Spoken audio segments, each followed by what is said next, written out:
El día de hoy en Aras del Tiempo y Epidemiología vamos a hacer énfasis en el stroke isquémico. Entonces, sin más preámbulos, vamos a dar inicio a la conferencia. Esperen un momentico que estoy tratando de quitar esto, pero no sé por qué no se quita.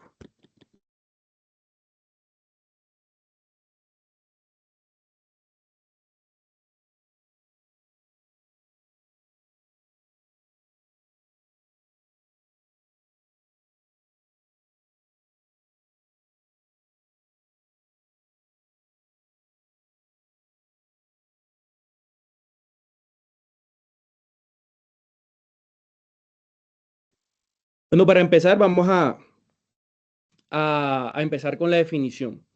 Entonces, ¿en qué consiste el ACV perioperatorio? Hace referencia a cualquier evento cardiovascular, trombótico, embólico, hemorrágico que genere una disfunción motora sensitiva o cognitiva con una duración de al menos 24 horas.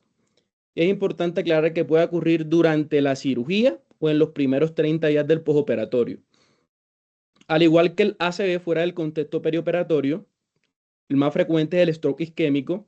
La incidencia en cirugía no cardíaca y no neurológica se dice que es de aproximadamente entre el 0,1 y el 1%.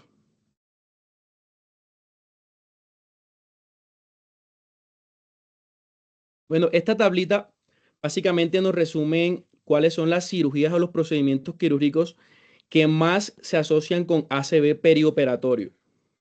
En esta hilera que estoy mostrando, en el grupo etario en general, en la derecha, en los pacientes mayores de 65 años. Entonces, básicamente nos resumen que las cirugías que más se asocian con riesgos de ACV son aquellas musculoesqueléticas, sobre todo las amputaciones, las resecciones intestinales bajas y las cirugías que comprometen el árbol hepatobiliar. Y si nos damos cuenta, llama la atención que en los pacientes mayores de 65 años la incidencia aumenta e incluso se puede hasta duplicar y triplicar. Entonces, ¿cuál es el mensaje de esta diapositiva? Que pacientes mayor o igual a 65 años van a tener mucho mayor riesgo de desarrollar ACV perioperatorio. Por esta parte, esta tabla nos muestra cómo se ha venido comportando la incidencia de eventos cardiovasculares mayores y cerebrovasculares, el infarto agudo del miocardio, las muertes y el stroke desde el 2004 hasta el 2013. Si nos damos cuenta, la gran mayoría, la incidencia ha venido disminuyendo a lo largo del tiempo. Pero si nos damos cuenta, con la parte del stroke, esta ha venido aumentando un poco desde el 2004 hasta el 2013. Sin embargo, los autores de este artículo, de esta tabla, no tuvieron en cuenta pues, valoraciones clínicas independientes ni los cambios temporales que pueden surgir en la resonancia magnética. Por lo tanto, la incidencia puede ser mayor o incluso menor a los que nos muestra esta tablita. Con respecto a los factores de riesgo, vamos a encontrar tres factores de riesgo que son básicamente que generales, toda la población. Dentro de estos encontramos la enfermedad renal crónica, el antecedente de un ACV o un AIT, pacientes con edad avanzada, sobre todo aquellos mayores iguales a 65 años, como mostré anteriormente en la tabla. Dentro de los factores de riesgo independientes, vamos a encontrar antecedentes DIAN en un lapso menor a 6 meses, pacientes con antecedentes de POC, con fibrilación auricular, hipertensión arterial, sexo femenino y la diabetes mellitus, sobre todo aquellos pacientes que son insulinorequirientes. Bueno, esto es un concepto que es importante que tengamos claro porque se ha visto y se ha demostrado que los pacientes que desarrollan la isquemia cerebral silenciosa van a tener mayor riesgo de presentar demencia, deterioro neurocognitivo perioperatorio, mortalidad y ACV. Entonces, ¿en qué consiste la isquemia cerebral silenciosa? Se referencia a aquellos eventos isquémicos agudos que no son evidentes clínicamente. Entonces, ¿cómo se hace el diagnóstico? Por imágenes. La incidencia va a variar de acuerdo al tipo de cirugía. Va a ser mayor en cirugía vascular o en cirugía cardíaca, donde encontramos tasas de hasta el 50% en las cirugías de stent carotidios o cirugía cardíaca per se, y si nos damos cuenta puede llegar hasta un 90% en aquellos pacientes que son sometidos a un reemplazo transvalvular aórtico. La incidencia en cirugía no cardíaca puede ser de hasta un 10%. Entonces, ¿cuál va a ser el impacto del ACV en el perioperatorio? Uno, va a representar una carga económica para la salud pública. Se estima que en Estados Unidos 25.000 de 5 millones de pacientes que van a una cirugía no cardíaca van a padecer un ictus perioperatorio. La tasa de mortalidad a 30 días puede ser hasta 8 veces mayor cuando se compara con la población que no desarrolla ACV. ¿Y todo esto en qué se traduce? En aumento de estancia hospitalaria y traslados a unidad de cuidados crónicos. Con respecto a la etiología del ACV perioperatorio, es importante que tengamos en cuenta que esto va a ser multifactorial y va a depender si nos encontramos ante una cirugía cardíaca o una cirugía no cardíaca. En la cirugía cardíaca se dice que 2/3 de los casos de los pacientes que desarrollan ACV perioperatorio se va a deber a una embolia, ya sea por manipulación cardíaca, manipulación arterial directa o complicaciones tardías como la son la fibrilación auricular y el infarto agudo del miocardio. En la cirugía no cardíaca y vascular la etiología va a estar menos clara. Sin embargo, a continuación voy a mostrar la evidencia de lo que tenemos actualmente, de lo que más se asocia con ACV perioperatoria en los pacientes que van a una cirugía no cardíaca. Bueno, traje al escenario estos dos artículos que básicamente buscaban establecer cuál era la incidencia de ACV perioperatorio, los predictores independientes y los resultados a 30 días en aquellos pacientes que van a una cirugía no cardíaca. ¿Qué se encontró en estos dos artículos? En el primero se encontró que el 15% de los casos de ACV van a ocurrir en las primeras 24 horas y el 50% entre el segundo y el octavo día postoperatorio.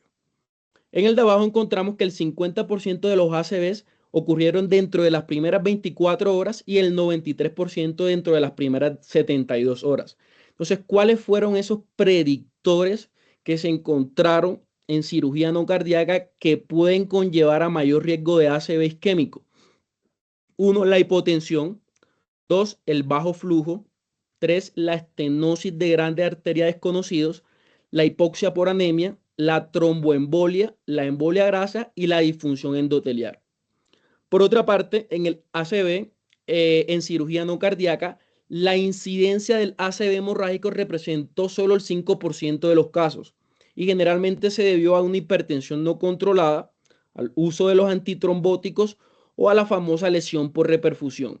También se documentó que el aneurisma no roto no representó mayor riesgo para hemorragia ni en cirugía cardiovascular, ni en cirugía no cardíaca, ni en cirugía no neurológica. Con respecto a la estratificación del riesgo, tenemos muchas herramientas a la mano, ya quizás muchas conocidas por todos los aquí presentes, que nos pueden ayudar a predecir cuáles son esos pacientes que van a tener mayor riesgo de ACV. Si bien es cierto, estas escalas o estas herramientas o estos scores no se desarrollaron para predecir ACV en específico, se ha demostrado que si tienen utilidad clínica que nos van a ayudar a predecir cuáles son esos pacientes que pueden desarrollar ACV, incluso en ausencia de fibrilación auricular, para que en el caso del JAK-SPAX2. Entonces, ¿cuáles son esas escalas? Uno, el RSRI score. Dos, la escala de infarto agudo del miocardio o de paro cardíaco. Y por último, la escala del Colegio Americano. Entonces, ¿qué pasó con todas estas escalas? Se compararon en una gran corte retrospectiva, se establecieron o se reclutaron 540.717 pacientes sometidos a cirugía no cardíaca, que se encontró que la incidencia general de ictus fue del 0.27%, con mayor incidencia en los procedimientos neuroquirúrgicos o en los procedimientos vasculares. Sin embargo, la que más tuvo precisión fue la escala del Colegio Americano y por lo tanto es la que se sugiere para predecir el riesgo de ACV. Como mencioné anteriormente, ninguna de estas escalas nos van a dar un riesgo específico de ACV. Sin embargo, esta escala o esta calculadora del Colegio Americano nos va a dar algo o una puntuación de aquellos pacientes que tienen mayor riesgo de desarrollar complicaciones graves. O sea, aquellos pacientes que tengan mayor riesgo de desarrollar estas complicaciones graves son aquellos pacientes que van a tener mayor riesgo de desarrollar ACV perioperatorio. Pues nos va a ayudar a impactar de forma directa, pues para mitigar ese riesgo en el paciente que va a una cirugía no cardíaca. Entonces, esta es una imagencita de todos los parámetros y toda la información que nos pide la escala y pues al final lo que nos interesa es la puntuación del riesgo de complicaciones mayores o complicaciones graves, que es la que se va a asociar directamente al riesgo de desarrollar ACV perioperatorio. Bueno, con respecto a las estrategias de prevención preoperatoria, básicamente estos son los tres pilares fundamentales. Uno, o lo principal es prevenirlo.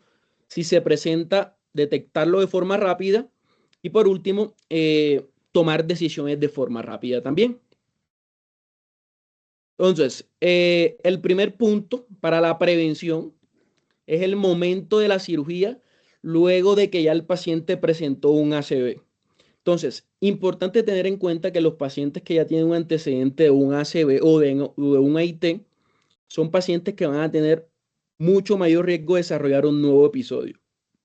Tanto así que los primeros 3 meses son los meses críticos y son los pacientes que más riesgo tienen de desarrollar ACV si los sometemos a una cirugía no cardíaca electiva. Y si es una cirugía emergente, nos damos cuenta que el riesgo puede ser hasta 20 veces mayor. Por lo tanto, ¿cuáles son las recomendaciones? Que se difiera la cirugía no cardíaca electiva al menos 6 meses luego del último episodio de ACV, pero preferiblemente 9 meses, porque ya se ha demostrado que en este periodo es cuando ha disminuido el riesgo de desarrollar un nuevo evento cerebrovascular. Bueno, un escenario importante también que lo tengamos en cuenta es aquellos pacientes que tienen estenosis carotidia. Entonces, si tenemos un paciente con una estenosis de alto grado o un paciente que tiene estenosis de más del 70%, que va a tener síntomas ipsilaterales de ACV isquémico o AIT en los últimos 6 meses, son pacientes que deben ir a revascularización antes de la cirugía no cardíaca electiva, ya sea por endarterectomía o en la cirugía abierta o manejo endovascular con carotidio. Si por el contrario tenemos pacientes sintomáticos con una estenosis moderada entre el 50 y el 69% y el riesgo quirúrgico menor al 6%, también deben ser considerados a revascularización antes de la cirugía no cardíaca electiva. No se recomienda la detección rutinaria en los pacientes asintomáticos, pero por el contrario, si tenemos pacientes asintomáticos con estenosis de alto grado ya conocida, sí se puede considerar revascularización siempre y cuando el riesgo de ACV y mortalidad sea menor al 3%. Todas estas recomendaciones se hicieron sin incluir el manejo médico intensivo actual, que está más que claro que disminuye la incidencia de ACV. Por lo tanto, está en proceso este estudio que es el CREST-2. Es un ensayo clínico, se está haciendo en Estados Unidos, donde básicamente están comparando revascularización más manejo médico intensivo versus manejo médico intensivo solamente. ¿Con qué fin están haciéndolo? Para ver si no es necesario que los pacientes se les haga revascularización antes de una cirugía no cardíaca electiva y si basta solamente con el manejo médico. Bueno, con respecto a la medicación perioperatoria, tenemos los beta bloqueadores. Entonces, trae al escenario estos dos estudios, perdón, en donde básicamente buscaban demostrar cuáles eran los efectos de los beta bloqueadores y su asociación con ACV.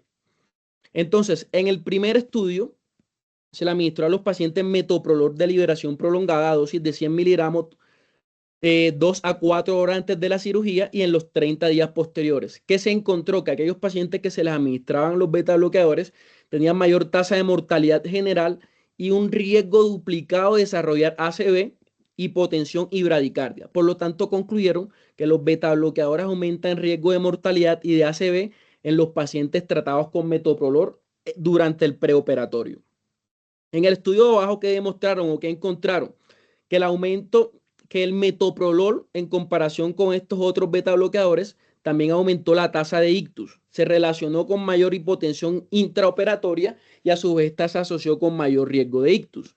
Entonces, de acuerdo a estos estudios, ¿cuáles son las recomendaciones que nos dan las guías? Estas son las recomendaciones de la baja 2024. Básicamente nos dicen que aquellos pacientes que están recibiendo dosis estables de betabloqueantes y van a una cirugía no cardíaca, se considera continuar el manejo durante el preoperatorio.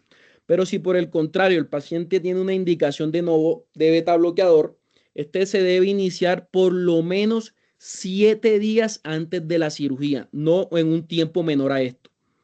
Y si los pacientes que van a una cirugía cardíaca y no tienen necesidad inmediata de betabloqueadores, no se debe iniciar el tratamiento con betabloqueadores el día de la cirugía porque, como mencioné anteriormente, son pacientes que más riesgo van a tener de mortalidad, de ACV y de hipotensión. Bueno, las estatinas está más que claro que se deben continuar en el perioperatorio, ya que se ha demostrado que disminuyen el riesgo de eventos cardiovasculares mayores.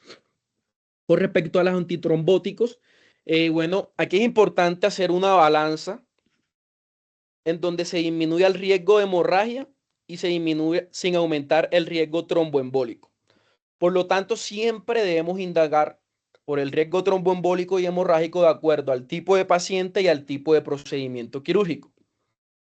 Entonces, recordamos cuáles son los pacientes, los procedimientos quirúrgicos, perdón, que tienen riesgo hemorrágico bajo y alto. No voy a hacer énfasis en esto. Aquí les dejo la tabla a manera de recorderis. Y por este lado, esta tablita nos muestra cuáles son los pacientes que van a tener mayor riesgo de eventos tromboembólicos. Bueno, este es el algoritmo en cirugía no urgente, cirugía emergente, en cómo debemos nosotros hacer el manejo perioperatorio de los antitrombóticos. Vamos a hacer énfasis en el manejo de urgencias. Entonces, si el paciente está tomando warfarina o antagonistas de la vitamina K, lo primero es hacer todas estas medidas iniciales. Y de acuerdo al INR vamos a actuar. Si el paciente debuta con un INR menor a 1.5, el paciente puede ir a cirugía sin ningún problema. Por el contrario, si el paciente tiene un INR mayor a 1.5, lo primero que debemos indagar es que si la cirugía se puede diferir al menos 6 horas. Si se puede diferir esas 6 horas, administramos una dosis de vitamina K de 10 miligramos endovenosos y a las 6 horas determinamos nuevamente el INR para ver si ya está por debajo de 1.5. Si definitivamente la cirugía no se puede diferir esas 6 horas, administramos una dosis de 10 miligramos de vitamina K endovenosa y una dosis de complejo concentrado de protrombino de acuerdo al INR que tenga nuestro paciente y el paciente posteriormente va a cirugía. Disculpen.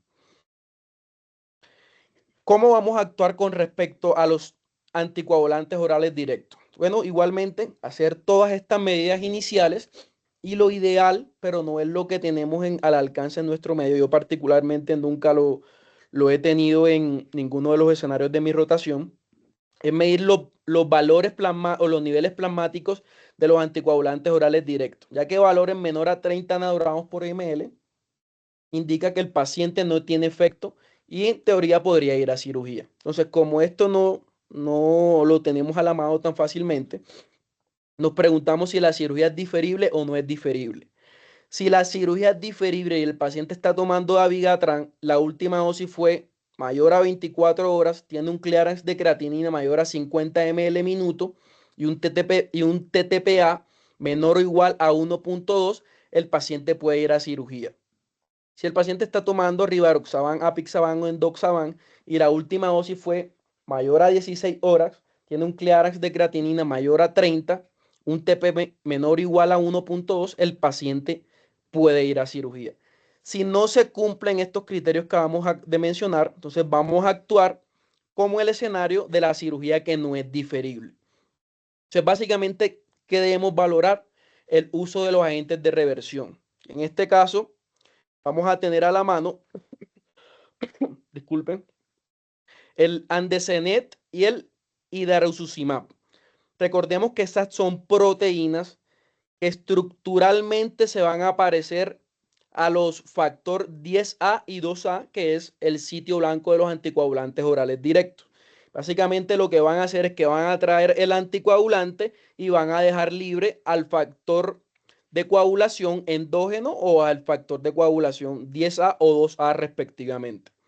Si el paciente está tomando Rivaroxaban o Apixaban, indagar cuándo fue la última dosis. Si fue en un periodo mayor o igual a 8 horas, vamos a utilizar dosis bajas en teoría de Andesanet a una dosis inicial de 400 miligramos, seguido con una perfusión continua de 4 miligramos minutos durante 120 minutos.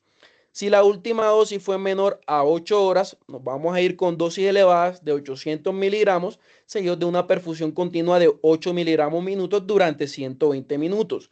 Siempre como alternativa el complejo concentrado de protrombina si no tenemos a la mano los revertores. Si el paciente está tomando Dabigatran, pues vamos a aplicar Idarucizumab 2 viales de 2.5 gramos endovenosos, es decir, 5 gramos endovenosos en bolos separados de al menos 15 minutos, teniendo siempre la alternativa de complejo concentrado de protrombina dosis de 25 a 50 unidades por kilo.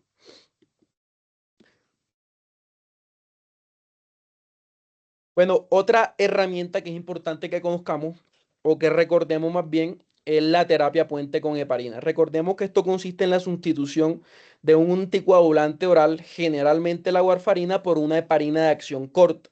Básicamente las que más se utilizan, la no fraccionada y la heparina de bajo peso molecular. Entonces, para poder comprender los tiempos de suspensión y de inicio de cada una, es simplemente recordar la farmacología básica. Recordemos que la heparina de bajo peso molecular tiene una vida media de eliminación que va de 3 a 5 horas y una acción máxima de 3 a 4 horas luego de la administración. Mientras que la heparina no fraccionada va a tener una vida media mucho más corta, que es de 90 minutos aproximadamente. Entonces, ¿cómo vamos a hacer o cómo vamos a iniciar la terapia puente? Generalmente se va a suspender la warfarina 5 días antes de la cirugía. Y vamos a iniciar la heparina cuando el INR esté por debajo de 2, que generalmente esto ocurre en las primeras 48 a 72 horas de haber suspendido el antagonista de vitamina K o en su defecto la warfarina. Entonces, si la terapia de puente la vamos a hacer con heparina no fraccionada, esta se va a suspender 4 horas antes de las cirugías y se reinicia 24 horas luego de la misma. Si por el contrario vamos a optar por heparina de bajo peso molecular, se va a suspender la dosis 24 horas antes de la cirugía si es dosis anticoagulante o 12 horas antes de la cirugía si es dosis profiláctica. ¿En qué momento se va a reiniciar? 24 horas después de la cirugía si se trata de una cirugía de bajo o moderado riesgo de sangrado y a las 72 horas en las cirugías de alto riesgo de sangrado. Entonces, la warfarina, ¿en qué momento la iniciamos? Generalmente se reinicia a las 24 horas después de la cirugía y se va a continuar en forma conjunta con la heparina hasta que el INR esté por encima de 2 durante 2 días consecutivos. Entonces, una opción que podemos tener a la mano cuando se trata de una cirugía de riesgo alto de sangrado y necesitemos iniciar el anticoagulante en las primeras 24 horas, se podría hacer, pero no a dosis anticoagulantes, sino a dosis profilácticas, y una vez se cumplen esas 72 horas, sí reiniciar a dosis anticoagulantes. Bueno, con respecto al manejo intraoperatorio para reducir el riesgo de ACV que tenemos.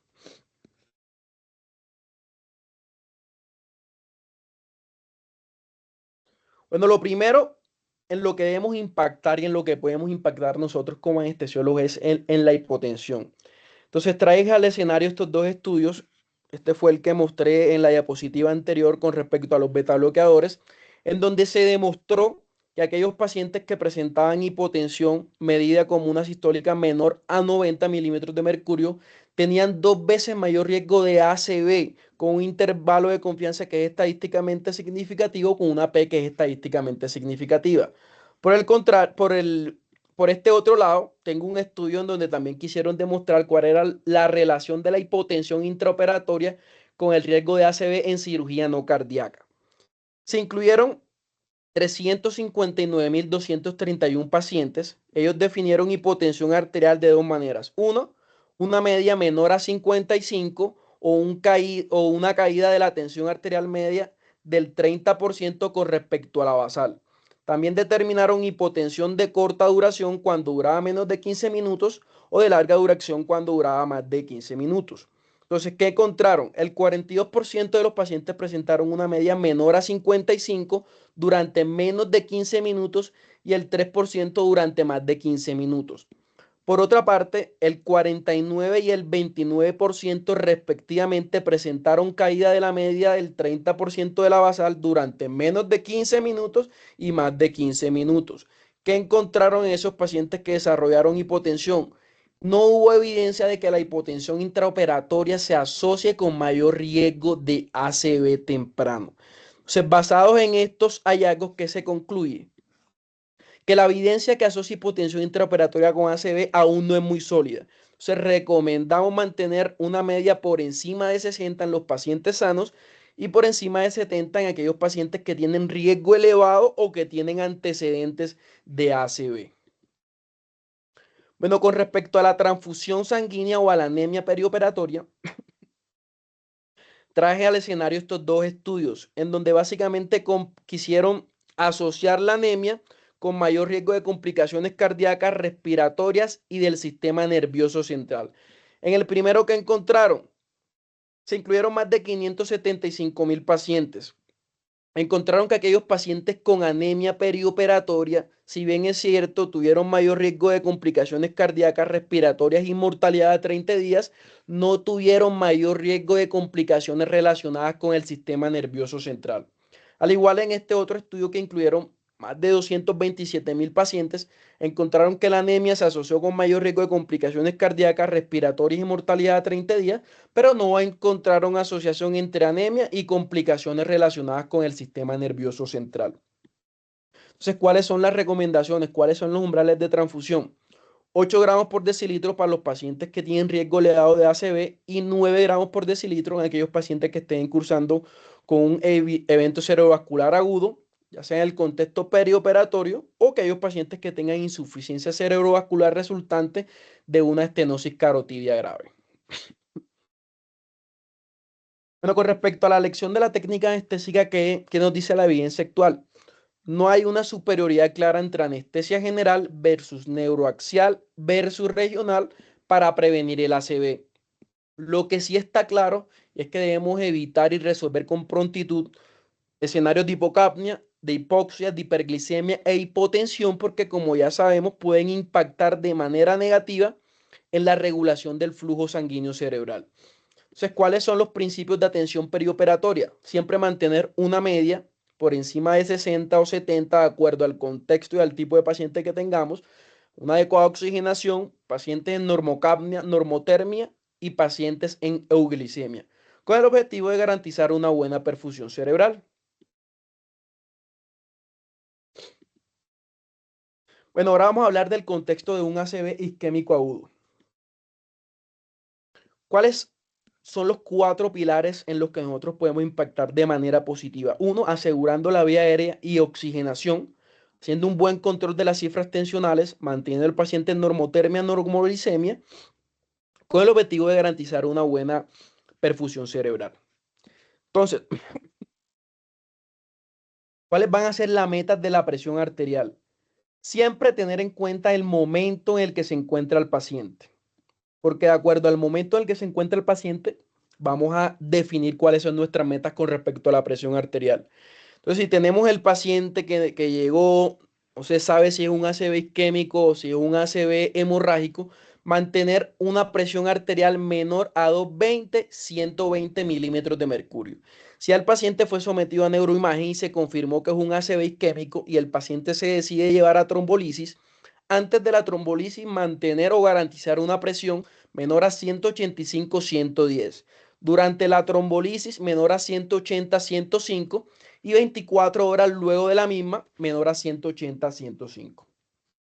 Si el paciente, aparte de que fue sometido a una trombolisis, también es candidato a una trombectomía, durante la misma una presión sistólica entre 140 y 180 con una media mayor a 70. Después de la trombectomía exitosa, una sistólica menor a 160, y si por el contrario el paciente hace una transformación hemorrágica, siempre tener una sistólica menor a 140 milímetros de mercurio. Entonces, ¿cuáles son los medicamentos que tenemos para controlar esa presión arterial? La betalol, nitroprusiato de sodio. ¿Qué nos recomiendan las guías? Que podemos administrar hasta 3 bolos de la betalol de 10 a 20 miligramos separados de 10 minutos. Si no resuelve luego de tres bolos, tenemos la opción de iniciar una perfusión continua de la betalol o iniciar nitroprusiato de sodio.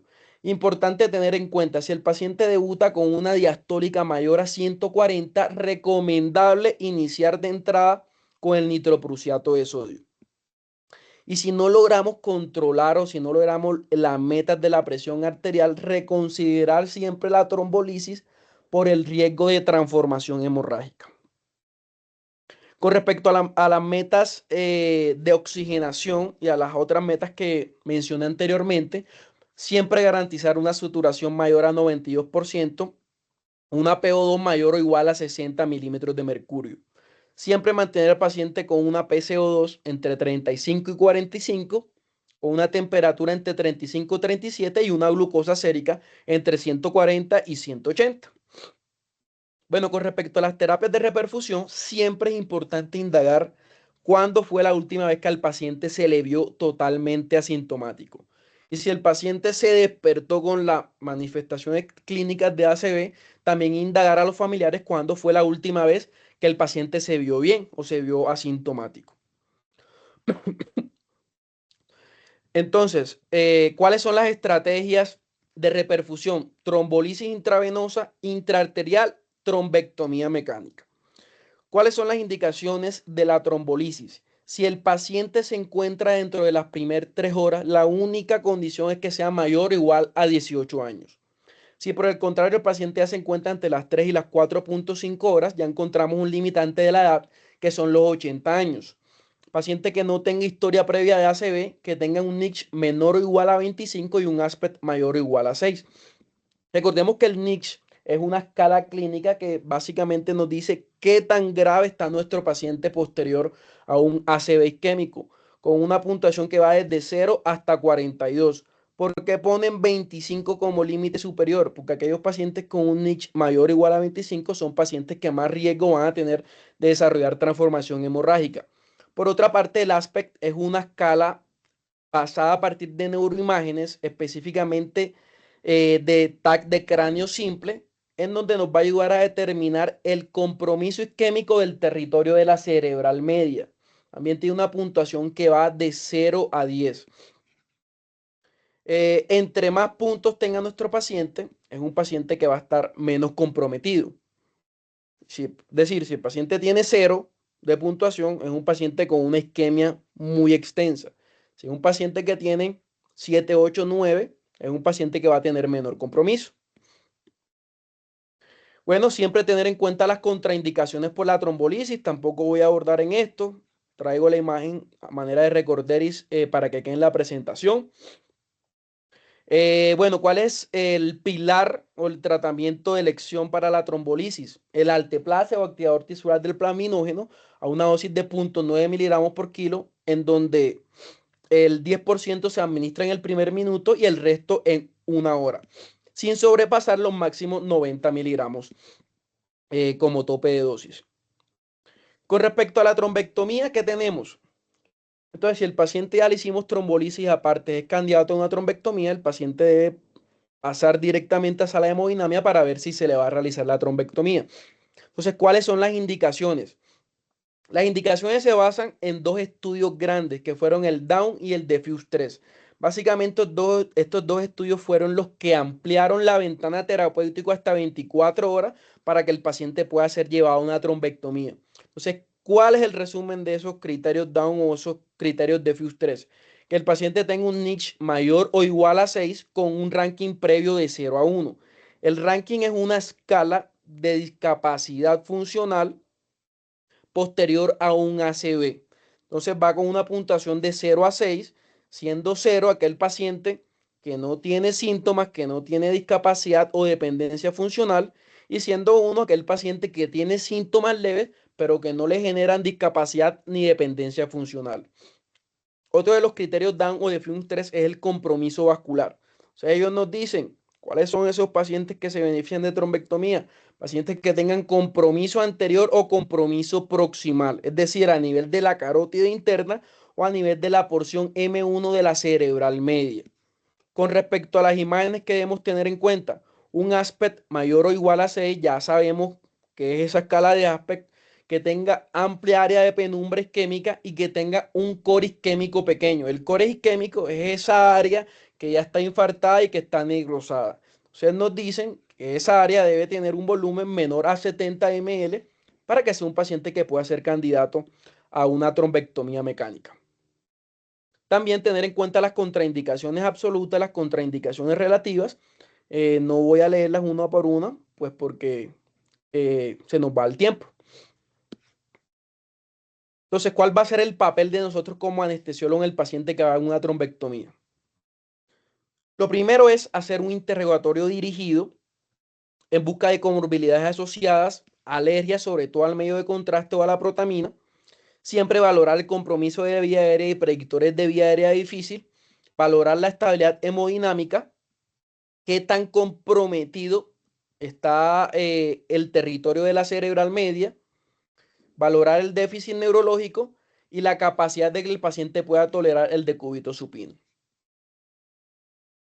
Entonces, estos tres exámenes no pueden faltar en un paciente que va a una trombectomía. Un hemograma, sobre todo para ver la función plaquetaria, glucometría y tiempos de coagulación.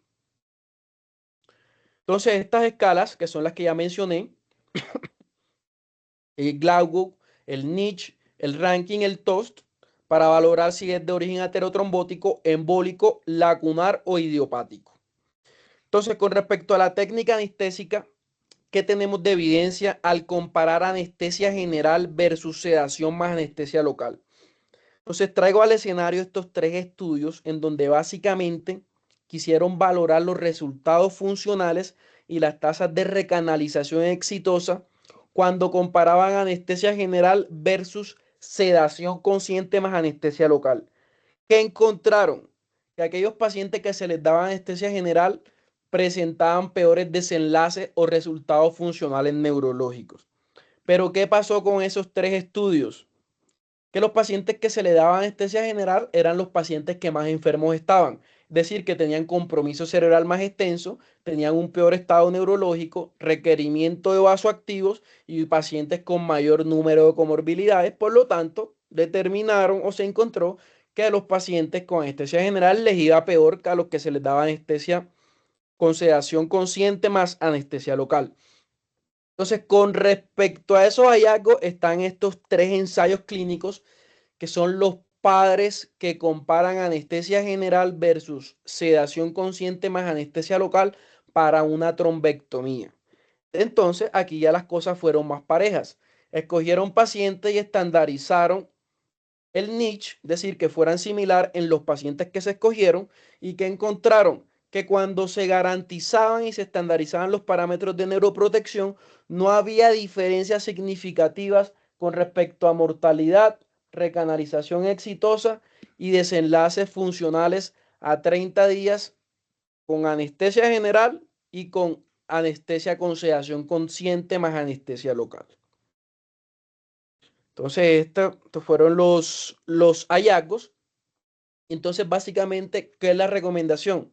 Que si nosotros garantizamos los parámetros de neuroprotección, podemos brindar anestesia general o sedación consciente más anestesia local.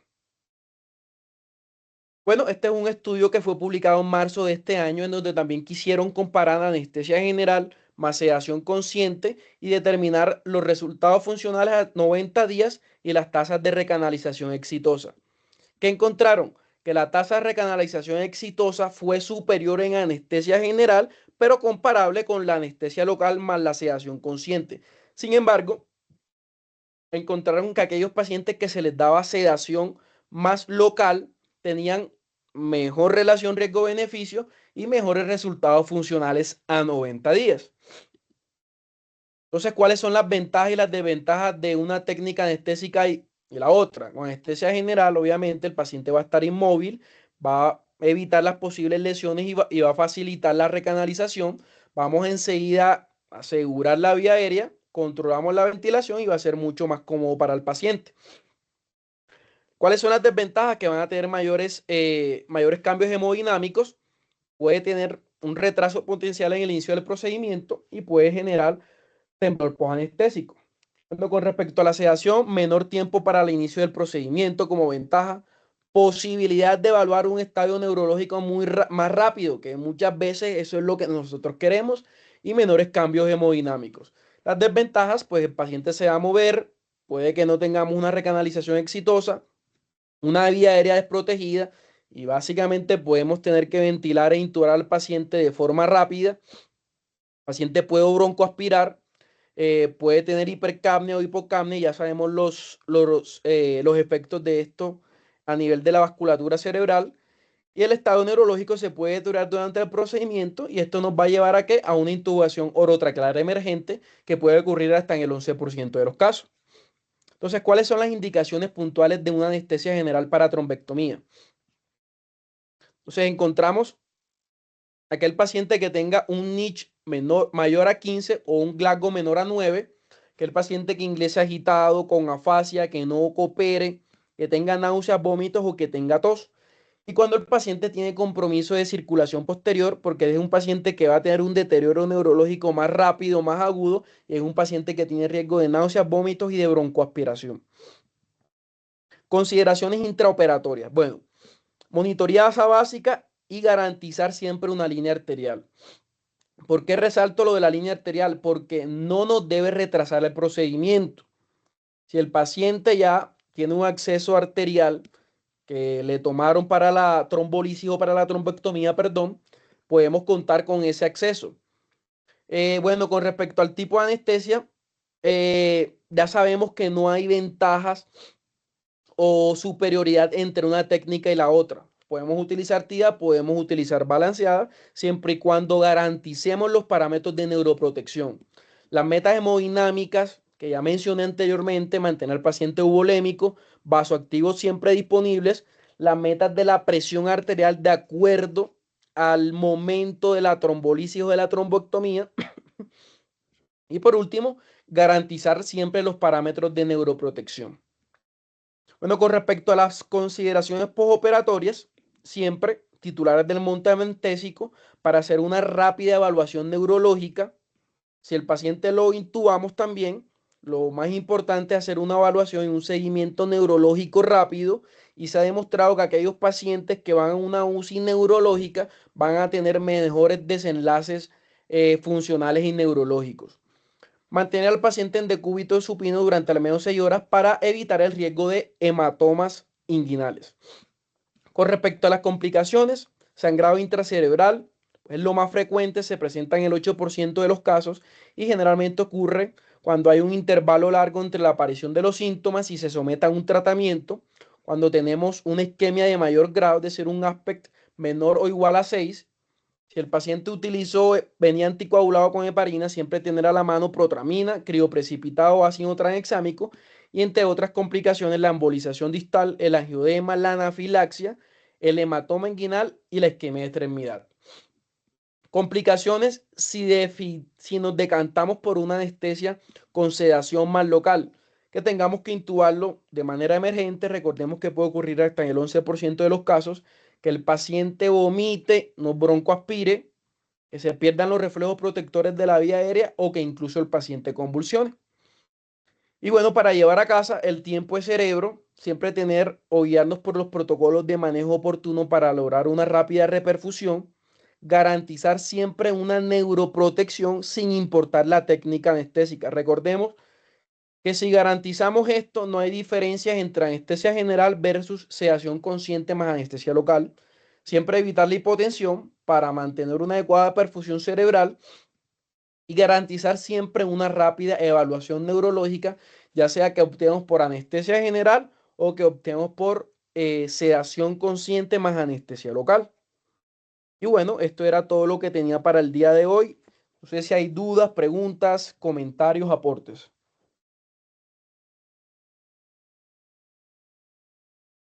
Buenas noches. No escucho nada. No, ¿me escuchan? Sí, doctor, lo escuchamos. Jamie, ¿será que nos puedes ayudar, porfa? ¿Nos puedes ayudar habilitando los micrófonos para ver si hay preguntas, dudas o comentarios, aportes? Doctor, ¿ustedes me escuchan? Sí, señora, ahí se escucha. Ah, bueno, ya. Listo, perfecto. Momento que yo no El doctor El escucho nada. Hayek iba a hacer una intervención. Sí, bueno, darle las gracias a todos los asistentes. De paso, felicitar a Joseph con esta exposición clara, nítida, sobre todo que tocaron todos los aspectos en tiempo realmente asombroso. Agradecer sobremanera a todos los asistentes y seguir con estos eventos que enriquecen la especialidad y la adaptación de las dos universidades. Entonces, felicitaciones. Quisiera quitar más tiempo, quiero dejarle la oportunidad a los otros asistentes que tengan alguna inquietud o preguntas. Sí, ella dijo. No, doctor Yusef, también agradecerle y a la colaboración de las universidades para permitirnos esos espacios académicos que son tan importantes pues para el crecimiento de nuestra sociedad. Veo que el doctor Antonio Alaba levantó la mano. Dale, Toño. Hola, buenas noches a todos, ¿cómo están? ¿Me escuchan bien? Sí, profe. Bueno, pues antes que nada, pues felicitaciones, Joseph, por esa exposición. Estuvo bastante práctico y todo. Solamente pequeñas cositas para acotar, porque te metiste con un tema bastante controvertido, son con los beta bloqueadores. Solamente las nuevas guías dicen que sí, otros dicen que no, pero así como de forma práctica, por así decirlo, todo va a depender mucho de la patología. Importante, recuerda, el estudio POISE que mencionaste es del 2008, es un poquito viejito, y ese estudio del 2008 lo que nos decía, obviamente, por ser bastante viejito, decía que es inicio agudo y de dosis alta. Estamos hablando de hasta 300 miligramos de metoprolol, ¿ok? Casi siempre los pacientes no se usan esas dosis tan altas, ¿ok? Eso es como uno. Dos, actualmente la evidencia que dice 2025, beta bloqueadores reducen la mortalidad siempre y cuando el paciente tenga falla cardíaca con presión de eyección reducida, ¿sí? Y se usan beta bloqueadores tipo bisoprolol, metoprolol, carvedilol y creo que nebivolol, si no me equivoco. Pacientes post-infartados con arritmia, obviamente que ahora mencioné difusión del ventrículo izquierdo, y pacientes con ciertas patologías, casi siempre con el cutlerato. ¿Qué no reduce la mortalidad? Paciente por arriba de 60 años, solamente cuando se usa el beta-bloqueador como antihipertensivo, que ya no está indicado como primera línea, y que sí podría aumentar la mortalidad, obviamente en pacientes, como dije, en dosis altas en el manejo perioperatorio. De lo demás, tú puedes, obviamente, el paciente no quitarle su beta-bloqueador. De lo demás, lo que mencionaste, existen muchos factores de riesgo. Es importante, sobre todo, el paciente con ACV que puede hacer isquemia, esos pacientes que van a manejo carotidio. Y hay una cosa que los pacientes cuando le colocan los estén carotidios hacen algo muy importante que es el síndrome de hiperflujo. Entonces, esos pacientes casi siempre, si no le manejan las presiones arteriales, van a terminar con ACV y con edema cerebral. De lo demás, te felicito, muy buena charla. Muchas gracias, profe.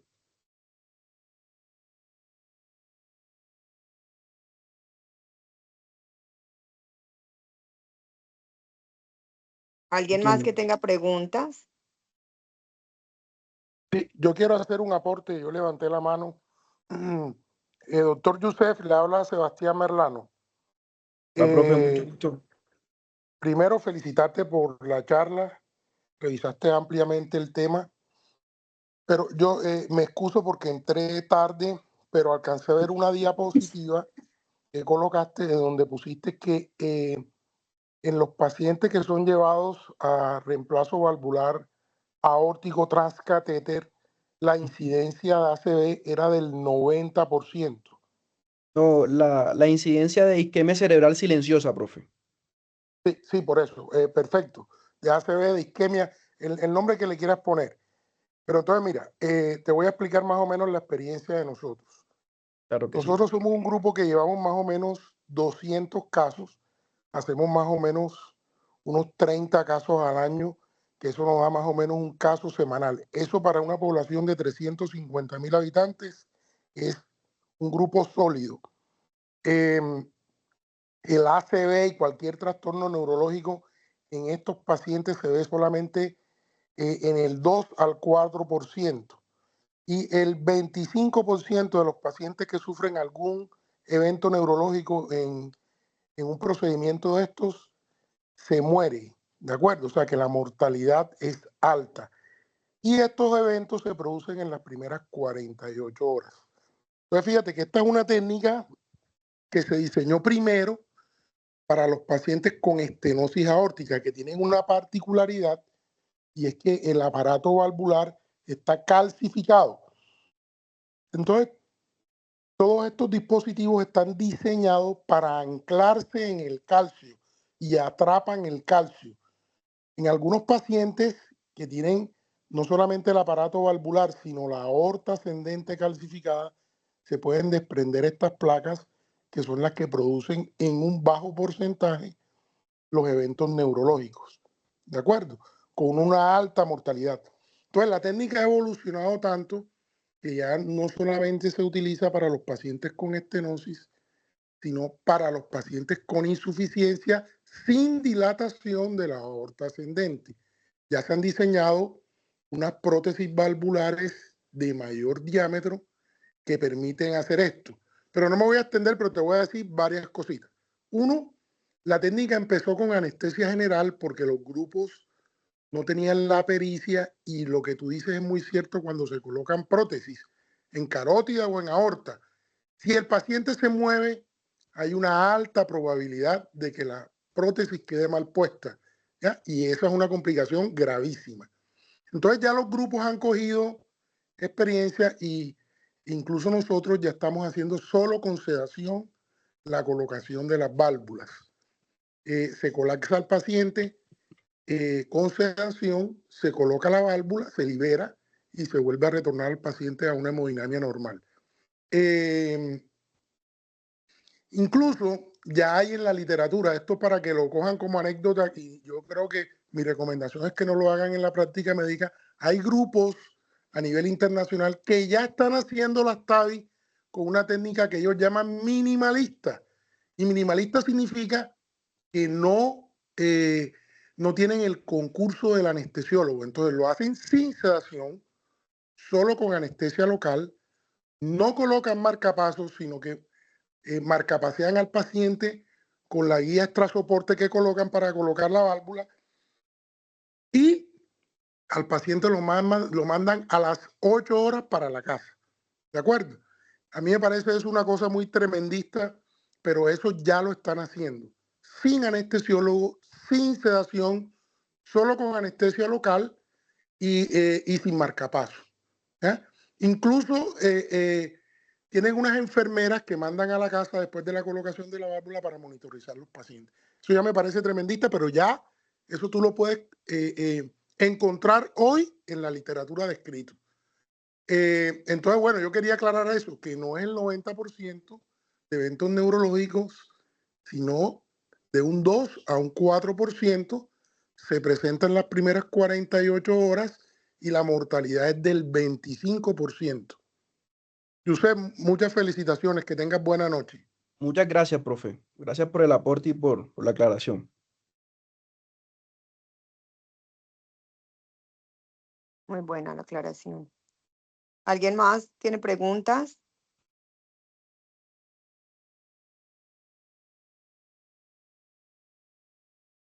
No, doctor Yusef, parece que no, que nadie más tiene como preguntas. No veo ninguna mano levantada. Bueno, Doc, gracias por No, a conectarse, usted. por participar. Bueno, si no, Espérate, que por aquí hay otra pregunta. José Bermejo. El doctor Bermejo veo por aquí que levantó la mano. Sí, buenas noches a todos. buenas Muchas noches, profe. felicitaciones, muy completa tu charla. Yo también entré un poco tarde. Yo quisiera, pues no sé si abordaste el tema del neuromonitoreo en el paciente con ACV perioperatorio. ¿Qué estrategias podríamos tener en este tipo de pacientes que cursan con ACV perioperatorio? ¿Qué tenemos a la mano? ¿Qué dicen la Profe, guía? profe, pues no lo abordé, pero pues lo que he leído es que tenemos a la mano el NIRS, pues para valorar la oxigenación cerebral. También podemos utilizar el BIS, podemos utilizar también el SedLine, sobre todo para valorar el poder de alfa. muchas veces cuando la oxigenación cerebral está comprometida o está disminuida, sea cual sea la causa, vamos a encontrar una disminución del poder de alfa. Y pues lo más importante sí es el NIRS, pues para valorar la oxigenación cerebral. Pero, o sea, no fue algo que toqué en la charla. Precisamente se lo he preguntado, sí. Y el NIRS creo que es ahora, hoy por hoy, una de las estrategias que podríamos abordar de forma segura. Mm, Digamos que no todas las instituciones manejan este tipo de tecnología, pero creía que deberíamos intentar eh, que con las instituciones, o por lo menos las que manejan gran volumen de pacientes, por ejemplo, que abordan carótidas, que hacen trombolisis, ten carotidas y esas cosas, pues deberíamos tener en cuenta este tipo de tecnología y por lo menos exigirle a nuestra parte administrativa donde trabajemos que por favor nos ayuden a tener este tipo de tecnología para abordar o por lo menos dar una anestesia segura en este tipo de pacientes. Eso como para tenerlo ahí, eh, para tenerlo en cuenta. Pero de resto creo que fue una charla muy completa y muchas Vale, gracias. profe, muchas gracias. No, ahorita que, profe, usted toca el tema precisamente en estos días acá donde estoy rotando, estábamos haciendo una resección de un tumor de base de cráneo. Entonces sí nos dimos cuenta que el paciente cuando le doblábamos el cuello, cuando el cirujano pues le doblaba el cuello, enseguida perdíamos el poder alfa. Cuando él podía y reposicionaba, recuperaba el poder de alfa. Entonces, muy probablemente, o sea, no está documentado, pero muy probablemente ese paciente pues, pudiera estar cursando con una estenosis carotidia o algo que estuviera pues comprometiendo el flujo sanguíneo cerebral.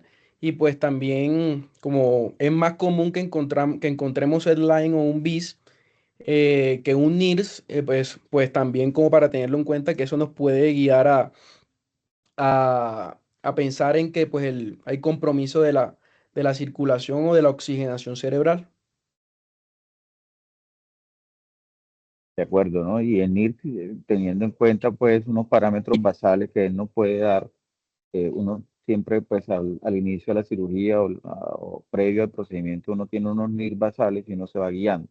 Dependiendo de eso, pues ya si tienes una disminución mayor al 20% de los NIRS basales, pues te vas a dar cuenta de que en vivo te puedes dar cuenta de lo que está ocurriendo en el momento de liberación del estén o la oclusión de la carótida, etcétera. Entonces, esas son cosas que uno debe tener en cuenta y que eh, podemos abordarla rápidamente y de forma segura. Claro que sí, profe, muchas gracias. No sé si hay alguien más que quiera aportar o preguntar algo. Creo que el doctor Antonio Alaba va a volver a Sí, sí, participar. sí, no, qué pena. Ahora que José mencionó eso, hay unos estudios, pero bueno, lastimosamente no son en ACV isquémico, sino en hemorragia soranoidea y sobre todo trauma con respecto al NIS y la medición de lo que actualmente están llamando medición de la presión de perfusión cerebral óptima. Y menciona mucho lo que es la parte del NIS, que con eso obviamente hay que manejar la adecuada perfusión obviamente para saber ese lugar donde se está haciendo el daño a nivel cerebral, si es que de verdad está oxigenando. Es más, es un estudio muy bonito, creo que como el 2022-2023, que habla acerca también del índice de reactividad de oxígeno y índice de reactividad de presión. Y menciona mucho lo que es el NIRS, que con el NIRS, obviamente por no ser no invasivo, ¿sí? Va a tener mejores resultados y eso es lo que están sugiriendo en las UCI neurocríticas. Pero como le digo, eso en hemorragias uranoideas y trauma, no sé en ACV isquémico, la verdad no he encontrado y no he leído. No sé si José ha leído acerca de eso.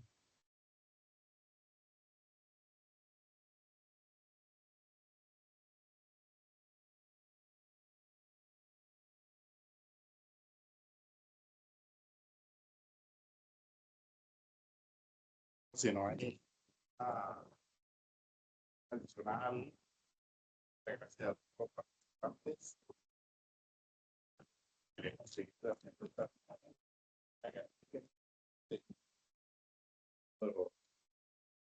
de los asociados. Gracias, los residentes todos. Tengan buena noche. Muchas gracias a todos, gracias por conectarse, gracias por la asistencia y pues por los diferentes aportes. Que tengan buena noche. Buenas noches, muchas gracias. Felicitaciones, Yusef. Gracias, profe. Por favor, muchas gracias.